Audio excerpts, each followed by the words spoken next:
Que Dios nos bendiga. ¿Pueden tomar asiento?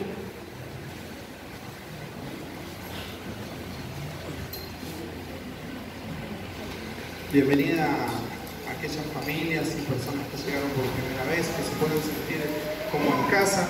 Esto es casa de Dios, por ende también es su casa. Así que sean bienvenidos. Vamos a estar ahora escuchando palabra de Dios. Agradezco a Dios en este día por darme la oportunidad de estar predicando. Agradezco a Dios por la vida de mi familia. Doy gracias a Dios por la vida de mi esposa, de mi hija, de mi mamá que está de viaje, que puede estar saliendo de paseo, que pueda disfrutar este tiempo en el cual ella puede estar de viaje y que Dios la guarde. Le agradezco a Dios porque la ha cuidado en el camino, porque ha llegado bien, porque me ha mandado fotos y veo que está bien.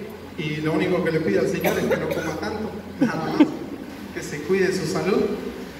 Y bueno, en esta noche vamos a pasar por la palabra.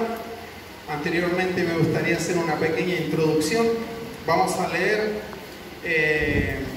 el libro de los Hechos, capítulo 1, versículo 8. Es un versículo bastante conocido. Hechos, capítulo 1, versículo 8. Si lo tienen, me dicen amén. Y si no lo tienen, lo pueden leer ahí en el proyector. Pero es preferible la Biblia. No se olvide de traer su Biblia. Dice la palabra de Dios lo siguiente: pero recibiréis poder cuando haya venido sobre vosotros el Espíritu Santo, y me seréis testigos en Jerusalén, en toda Judea, en Samaria y hasta lo último de la tierra. Amén. Vuelvo a repetirlo: pero recibiréis poder cuando haya venido sobre vosotros el Espíritu Santo, y me seréis testigos en Jerusalén, en toda Judea, en Samaria y hasta lo último de la tierra. Acá el libro de los Hechos, el libro de los Hechos de los Apóstoles, dice en este versículo lo que iba a suceder en las personas que iban a recibir al Espíritu Santo. Y la palabra de Dios acá nos dice: recibiréis poder. Esta palabra poder viene del griego dunamis, del cual se traduce, o mejor dicho, de la cual se deriva la palabra dinamita, que quería hacer un reflejo a lo que sería la palabra originalmente. Poder, dunamis, explosión, algo con mucha fuerza o energía. De ahí proviene la palabra. A eso quería hacer referencia acá la palabra de Dios. Luego dice: recibiréis poder cuando haya venido sobre vosotros el Espíritu Santo, y me seréis testigos. La palabra testigo en el hebreo se traduce como martus o martur, de la cual también proviene la palabra mártir, que su traducción, o mejor dicho, su definición es lo siguiente: mártires, personas que mueren o sufren grandes padecimientos en defensa de sus creencias o convicciones. Vuelvo a repetirlo: mártires, personas que mueren o sufren grandes padecimientos en defensa de sus creencias o convicciones. Acá la palabra de Dios decía lo siguiente: cuando el Espíritu Santo venga sobre nosotros, vamos a tener poder, que va a ser reflejado como dinamita. Y no vamos a tener ningún problema en ser testigos. No nos va a importar dejar nuestra vida por esto que creemos, ser mártires. Nos vamos a poder arriesgar a dar nuestra vida por esto, en lo que creemos, que es en nuestro Señor Jesucristo. Y saben que una de las cosas que nos enseñaban era que el versículo cuando dice: y seréis testigos en Jerusalén, en Judea, en Samaria y hasta lo último de la tierra, daba referencia, o nos hacían entender, que era en el momento en que nosotros seamos cambiados, vamos a dar testimonio de tal manera que quienes nos rodean, los íntimos, porque dice en Jerusalén, los íntimos, nuestra familia, se va a dar cuenta. Vamos a reflejar hasta Jerusalén, Judea, que es nuestro alrededor, Samaria y hasta lo último de la tierra. Por ende, cuando el Espíritu Santo esté dentro de nuestras vidas, va a ser algo notorio en nuestras vidas que Dios está viviendo en nosotros. Pero saben que este es un anhelo, yo creo que es a nivel congregacional, o muchas veces se escucha de este púlpito, o el anhelo o el deseo de nuestros pastores es que el Espíritu Santo se manifieste sobre nuestras vidas. Es poder ver esos prodigios y milagros que dice la palabra de Dios. Es poder ver a un enfermo sanarse, es poder ver milagros que hemos sido testigos o hemos presenciado varios de ellos acá en este lugar. Hemos podido ser testigos de muchas personas que han recibido su milagro. Hace un momento nosotros cantábamos, úsame, soy un milagro. Y sí, si usted lo cree, es un milagro que Dios haya llegado a su vida, que hoy en día usted está acá, que haya sido rescatado de la muerte eterna, que haya comprendido que Jesucristo murió por usted y por sus pecados, que hoy en día, a partir de eso, de creer en Jesucristo, usted tiene entrada a la vida eterna. Pero saben que para recibir todas estas cosas, o mejor dicho, para que el Espíritu Santo habite en nosotros, nosotros tenemos que estar de una manera íntegra, en la cual no haya ninguna falencia o ninguna fuga. Creo que una manera más simple de expresarlo es expresar como el Espíritu Santo como agua tirada dentro de un vaso. Si ese vaso está crisado o está roto, esa agua se va a perder. Y muchas veces nosotros nos encontramos así, y Dios quiere derramar de su agua, o mejor dicho, de su Espíritu Santo en nosotros. Pero ¿saben qué sucede cuando una persona toma agua de un vaso roto? O mejor dicho, que no esté rajado, pero que esté roto. Comúnmente ese vaso puede lastimar a quien lo está usando. Si el vaso está roto en la orilla superior, puede lastimar a la persona que quiera utilizarlo. Por eso creo que en esta noche Dios va a hablarnos por medio de su palabra, para nosotros poder no ser un vaso roto, sino poder ser íntegros de tal manera que el Espíritu Santo pueda derramarse en nuestras vidas y podamos ser llenos completos, o íntegramente estar completos de Él. Y saben que entre las cosas que veía, o lo que Dios me hacía sentir, y ahora sí vamos a entrar a la palabra de Dios, se encuentra en Lucas 7, del 41 al 43. Vamos a leer Lucas 7, 41 al 43. Y comenzamos a introducirnos en la palabra de Dios. Dice lo siguiente: esto es una parábola que daba Jesucristo dentro de la casa de una persona, un fariseo, de Simón. Dice lo siguiente, lo voy a leer. San Lucas 7, versículo 41 al 43. Dice: un acreedor tenía dos deudores. El uno le debía 500 denarios y el otro 50. Y no teniendo ellos con qué pagar, perdonó a ambos. Di pues, ¿cuál de ellos le amará más? El 43 dice: respondiendo Simón, dijo: pienso que aquel a quien perdonó más. Y él le dijo: rectamente has juzgado. Acá la palabra de Dios, o mejor dicho Jesucristo, decía en casa de un fariseo, haciendo referencia hacia el perdón, que era el acto que había hecho este acreedor con sus deudores. Era perdonar una deuda. Era perdonar una deuda de la cual uno debía 50 denarios y el otro debía 500 denarios. Saben que en ese tiempo, en el tiempo bíblico, un denario equivalía a un jornal diario. Un denario era lo que cobraba una persona trabajando un día. Por ende, una persona debía 50 días de trabajo. algo así de más de un mes y medio. Y la otra persona debía 500 denarios. Por ende tenía que trabajar más de un año y medio para poder pagar esa deuda. Y dice que este acreedor le perdona la deuda. Entonces luego Jesús hace una pregunta y dice, ¿cuál de los dos creen que haya sido el que más agradecido esté? Obviamente es una pregunta tal vez es un poco lógica, es a quien debe más, es el que más agradecido esté. Y creo que nosotros de la misma manera es como nosotros nos acercamos al Señor. O quizás somos conscientes de que el Señor en nuestra vida ha perdonado muchos pecados.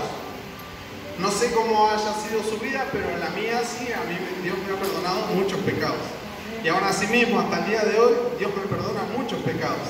Porque el hecho de que yo esté acá arriba no significa que no peque.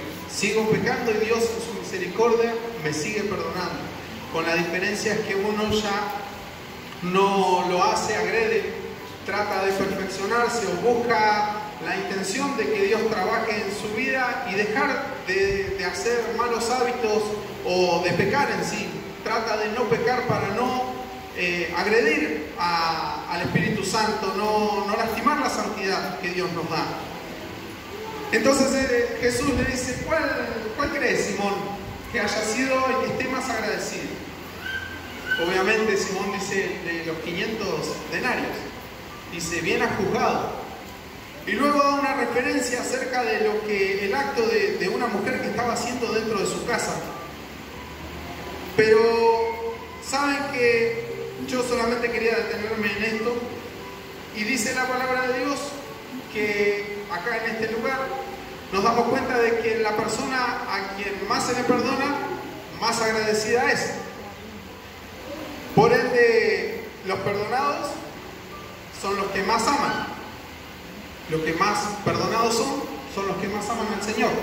Por ende, si usted sabe o es consciente de que es perdonado por el Señor, y si Dios lo perdonó mucho, por ende usted debería amarlo mucho. Pero saben que muchas veces las personas más perdonadas comúnmente no son las que más perdonan. No sé si me explico. Las personas a las que les son perdonadas, ellos no son muy fáciles de perdonar. No sé si le ha pasado a usted, pero a mí sí. Dios me ha perdonado mucho. Y a mí, o mi persona, soy una persona que por ahí me cuesta perdonar. Que es como que tal vez veo en poco lo que Dios me ha hecho para conmigo, que soy tan miserable de no querer perdonar a otra persona. Siendo que Dios me ha perdonado mucho, ha hecho mucho por mí. Y yo soy una persona quizás desagradecida. Obviamente me pongo el pecador, soy yo.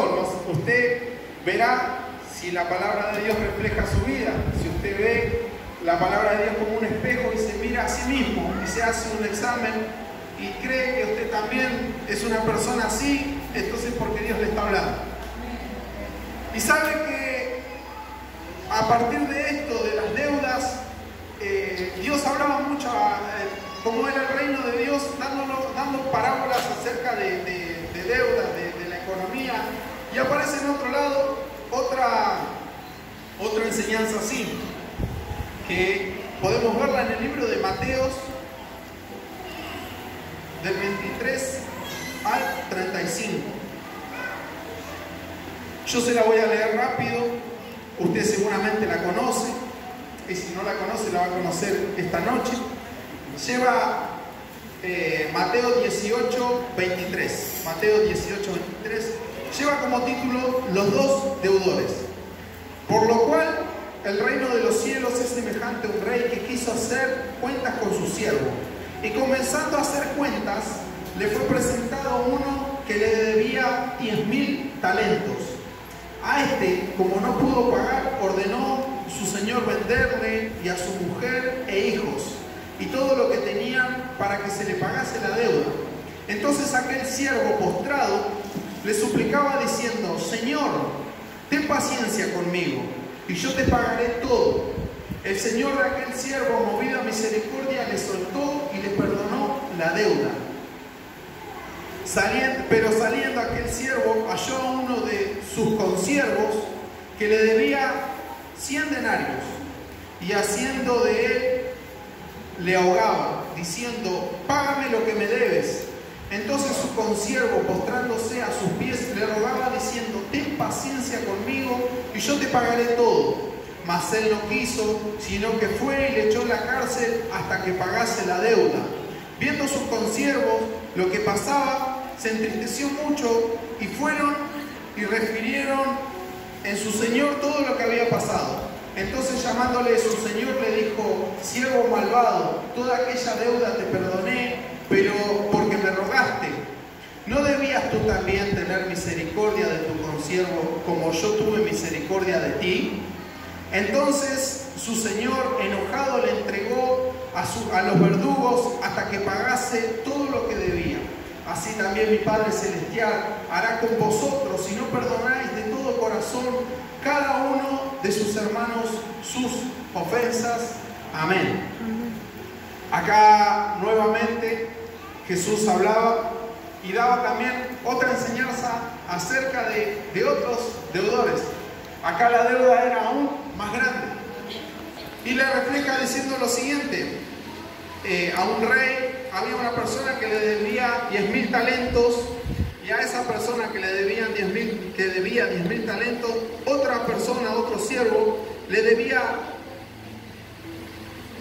100 denarios. O sea, que si nosotros sabemos que un denario es un día de trabajo, un talento equivale a 6.000 denarios. O sea que la deuda que el primer siervo tenía era una deuda impagable. Si un talento eran 6.000 días de trabajo, el equivalente a los 10.000 talentos que él debía eran 60 millones de días trabajados para ese rey. Era una deuda impagable, era algo que no tenía manera de pagar. Quizás se supone que era una persona empresaria a la cual que le subieron mucho los intereses, por eso era que debía tanto. Se supone, quienes estudian la Biblia suponen que puede llegar a hacer eso. Pero aquí la palabra de Dios hablaba de una persona con mucha deuda. Con mucha deuda, una deuda tan grande que no iba a poder pagarla en toda su vida. Y saben que nosotros estamos de la misma manera. La salvación que Dios nos da es algo que nosotros no podemos pagar. Es algo que nosotros, por más que hiciéramos lo que quisiéramos, no podríamos pagar. Nunca podríamos hacer nada para llegar a ese sacrificio que hizo Jesucristo de la cruz por nosotros. Pero sí nosotros podemos hacer algo. Y la palabra de Dios nos dice que es perdonar.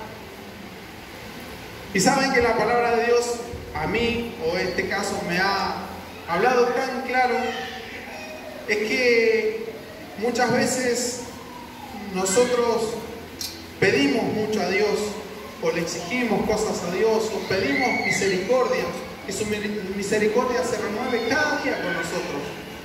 Pero de esa misma misericordia que Dios nos da, nosotros no somos dadores.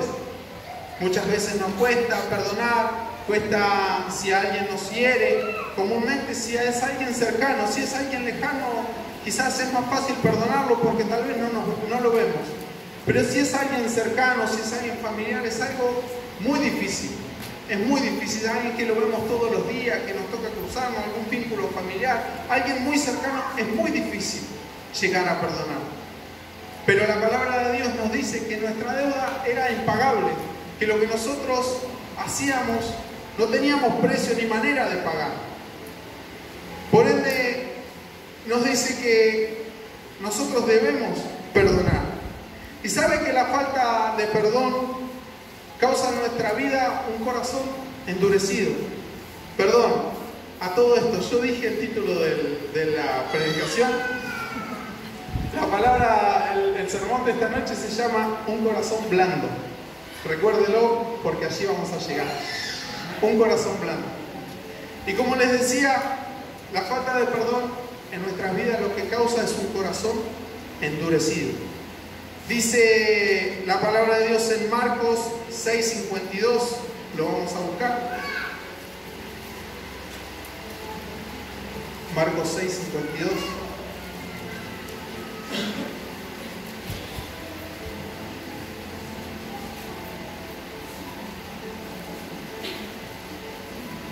Dice lo siguiente, Marcos 6:52, se lo leo. Dice, porque aún no habían entendido lo de los panes, por cuanto estaban endurecidos sus corazones.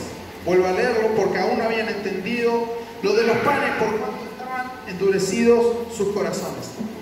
Acá, porque es un versículo que queda colgado para ponernos en ambiente, lo que Dios le estaba diciendo que sus discípulos tenían sus corazones endurecidos porque no entendían aún lo de los panes. Si vemos un poquito más atrás, Jesús hace un milagro grande de panes y peces, que es muy conocido. Él alimenta a 5.000 hombres con su familia. Y una de las cosas que le dice uno de sus discípulos cuando Jesús le manda que le diera de comida a toda esa multitud, dice lo siguiente. Dice de una manera muy graciosa, es como poniéndonos en órbita. Si alguien viniera a mí en esta noche y me dijera que esté Jesús y yo pueda ser un discípulo, me dice, Damián, te mando a que le des comida a toda la iglesia. Y yo digo, pero no me da el bolsillo. Por Señor, vos sabés que no me está dando el bolsillo. Si quiero darle comida a toda, es un agasajo muy grande. Y acá de la misma manera respondía uno de sus discípulos y le decía, Jesús le dijo, darle vosotros de comer. Y ellos dijeron, que vayamos y compramos pan por 200 denarios y le demos de comer. O sea que el sueldo de 200 días, ¿querés que lo gastemos en estas personas? Entonces Jesús, sabiendo que su corazón todavía no estaba preparado, o era un corazón egoísta para dar, le dice, bueno, ¿qué es lo que tiene? Y tenemos 5 panes, 3 panes y 2 peces y 5 panes. Ahí está, amén. Entonces, de esos mismos 5 panes y 2 peces, Dios le da alimenta a una multitud, dice la palabra de Dios. Y a Jesús, más adelante en el versículo que acabamos de leer, les decía, lo que pasa es que ustedes todavía no entienden lo de los panes, no entienden que es mejor dar que recibir. Y como no entienden, sus corazones están duros. Y cuando un corazón está duro, es difícil de dar. Y saben que cuando un corazón endurece, es muy difícil de que la presencia de Dios trabaje. Cuando un corazón endurece, puede venir el mejor predicador y va a dar el mejor sermón, y ese corazón va a rebotar toda la palabra. Cuando un corazón endurece, por más que la presencia de Dios descienda sobre todo nuestro alrededor, esa persona va a ser desapercibida a lo que está sucediendo. Cuando un corazón endurece, el Espíritu Santo puede estar trabajando a nuestro alrededor y nosotros no nos damos cuenta. Eso es lo que pasa cuando un corazón endurece. Y un corazón endurecido es aquel corazón que no quiere perdonar. Ese corazón es el que no pretende perdonar, el que sí desea perdón, pero le cuesta perdonar. Es una persona que no quiere perdonar, que Dios la demanda a perdonar, pero no quiere. Y saben que clínicamente el corazón no es bueno que se endurezca.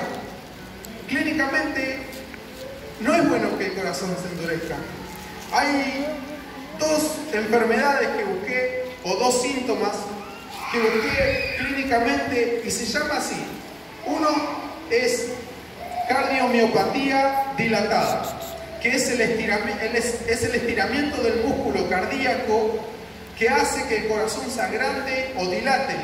Esto denomina una cardiomegalia.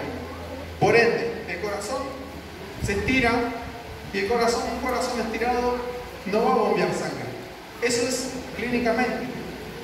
Otra enfermedad dice engrosamiento o endurecimiento del corazón, miocardia hipertrófica.